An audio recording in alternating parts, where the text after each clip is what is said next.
Hello, Seiiti Arata. Imagine this scenario. I give you a choice to flip a coin. If it lands on heads, you win a brand new car worth 100,000. Now what if it lands on tails? Then you win an all expenses paid vacation worth 100,000. So no matter the result, how the coin lands, you come out a winner. Doesn't that sound amazing? Now you don't have to worry about the outcome because both results are fantastic. Now what if I told you that you can plan your life in a similar way, so that no matter what happens, you always have a winning scenario? Let me explain a little bit more with that idea of optionality.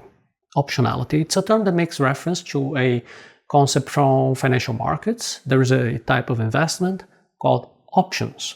Basically, options are a type of investment where you pay an upfront cost for the chance to buy or sell stocks at a set price within a certain time period. For example, instead of buying shares of a particular company right away, you can pay a fee for the right to buy that company later at a specific price. That is a call option.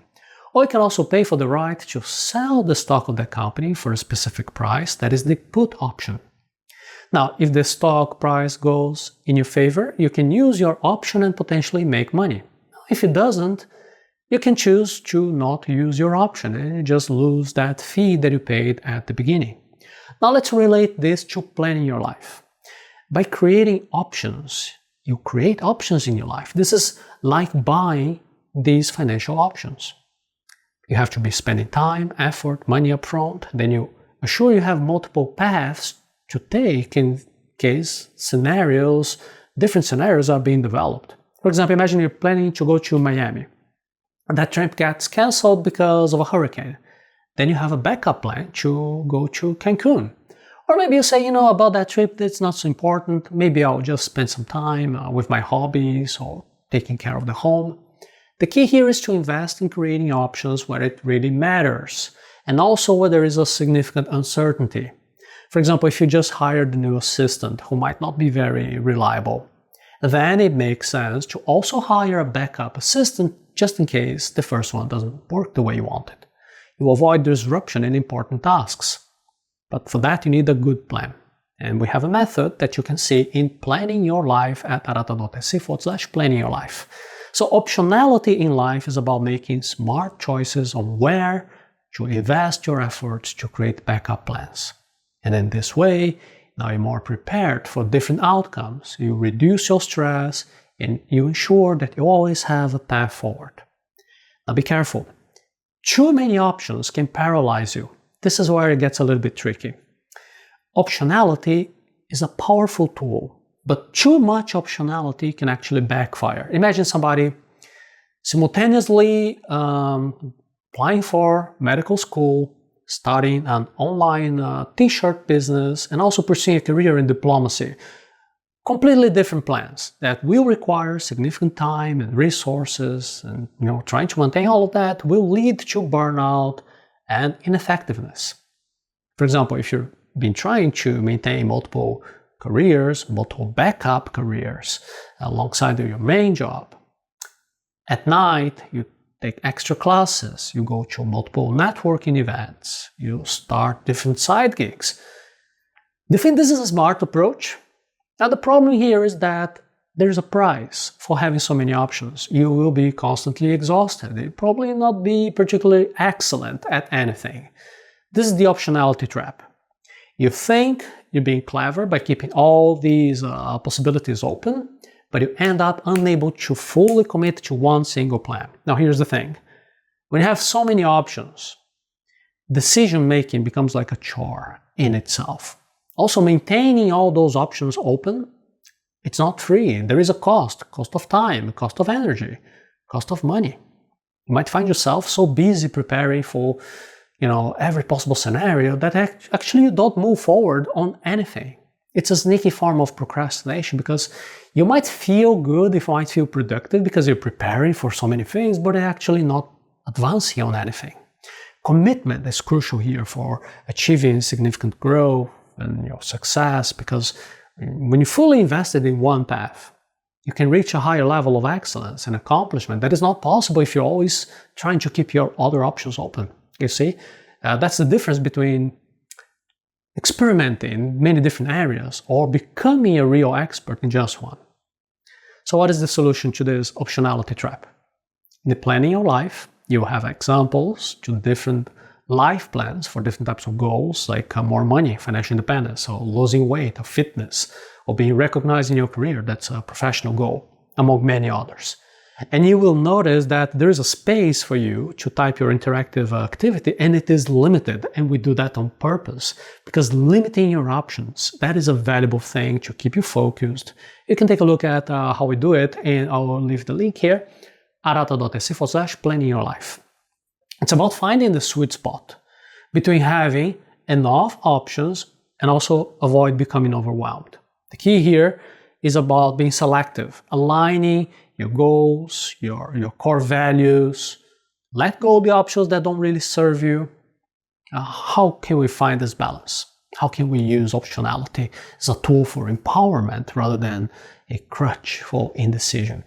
You need to understand how anxiety hijacks your brain. Think about anxiety. When was the last time you felt anxious?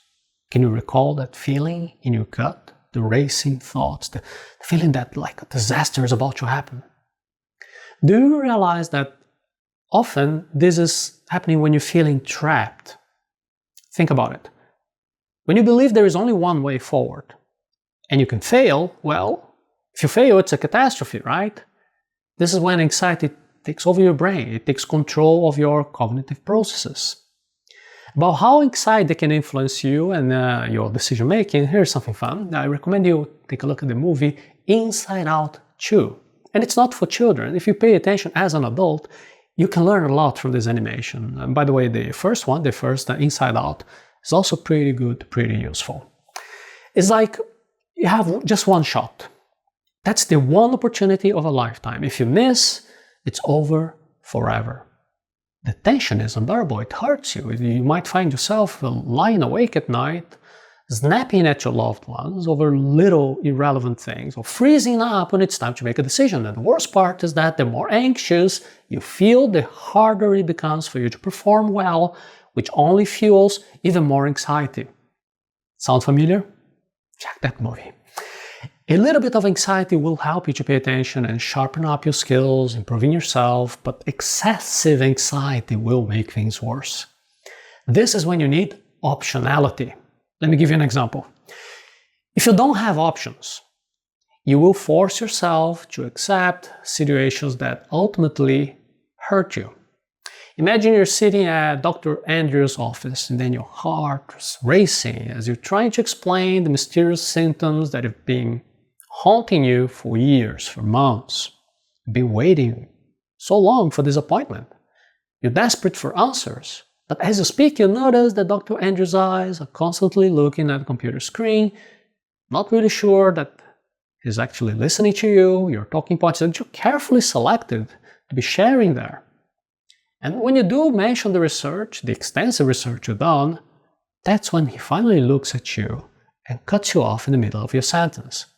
Okay, who's the doctor here? You or me? Did you graduate in medicine? Look, an internet search does not compare to real medical training. I see a lot of people just like you every single day have many decades of experience. And then you stay quiet because you don't want to irritate Dr. Andrew even more. When you attempt to ask about potential tests to do, that's when he sighs impatiently and starts to write a prescription. Just take this, come back in a month if you're not feeling better. That's what he says with a grumpy face, already standing up to usher you out of the room. Now you feel a knot in your stomach, right? That doesn't feel right. But what choice do you have? If you make a scene, you might lose access to Dr. Andrew forever, and he's the only specialist in your area and your symptoms are getting worse. The anxiety of your health concerns now is mixed with the distress, this feeling unheard, dismissed. But what if that was not your only option? What if before the appointment you had researched and you found a highly recommended doctor in a nearby city, Dr. Bruce. You already scheduled a consultation with Dr. Bruce for next week, just in case. Now suddenly, that pressure in your chest eases a little bit. You realize you don't have to accept that whole crazy situation with Dr. Andrew. You can thank him for his time, you can leave the office with your dignity intact and seek care elsewhere. You're not trapped. You have a choice. This scenario here is not about disregarding medical professionals, of course, or encouraging you to go doctor shopping. We're using this as a metaphor. So you always remember that you deserve respectful treatment and you should take care of yourself. And sometimes the bravest form of self-care is giving yourself permission to seek alternatives when something doesn't feel right. Having optionality changes everything. Your body language shifts from being tense and defeated to become more calm, more assertive. You're no longer at the mercy of luck or external factors. Instead of that, you can just approach your journey with confidence, knowing that you have the power to make choices that respect your needs.